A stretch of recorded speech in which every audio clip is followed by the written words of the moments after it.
కొబ్బరికాయ సాక్షాత్తు శివుడి తల అని మీకు తెలుసా? పరమశివుడు త్రిపురాసుర సంహారం చేసేటప్పుడు ఎంత ప్రయత్నించినా సరే వారిని చంపలేకపోతాడు. వాళ్ల ముగ్గురు ఒక వరుసలోకి రావట్లేదు. అప్పుడు బ్రహ్మదేవుడు ఆటంకాలు తొలగాలంటే గణపతికి పూజ చెయ్యాలి అని పరమశివుడికి చెబుతాడు. శివుడు గణపతి పూజకు సిద్ధం చేస్తుంటే సాక్షాత్తు వినాయకుడే వచ్చి తన తండ్రి ఎదుట కూర్చుంటాడు. పూజ పూర్తయ్యాక నైవేద్యం సమర్పిస్తుంటే గణపతి స్వీకరించడం లేదు. ఏది పెట్టినా తినడం లేదు. చివరికి పార్వతీదేవి వచ్చి ఇష్టమైన పదార్థాలను పెట్టినా తిరస్కరిస్తున్నాడు. అప్పుడు శివుడు అసహనంతో ఏం కావాలి నాయనా నీకు అని అడిగితే అప్పుడు గణపతి నీ తల పండు సమర్పించు అని అడుగుతాడు.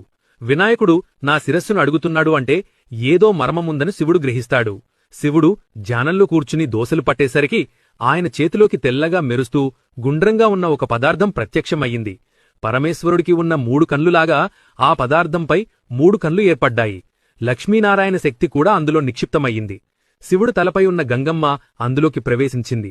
పార్వతీదేవి తినే పదార్థంలాగా అందులోకి ప్రవేశించింది. అప్పుడు ఆ పవిత్ర పదార్థాన్ని గణపతి స్వీకరిస్తాడు. ఇక గణపతి అది తిని ఇప్పటినుండి ఈ పండుని శ్రీఫలమని పిలుస్తారు అని వరమిచ్చాడు. అందువల్ల అప్పటినుండి కొబ్బరికాయ లేకుండా చిన్న పూజ కూడా జరగటంలేదు. వీడియో మీకు నచ్చినట్టయితే ఓం నమః శివాయ అని కామెంట్ చేయండి.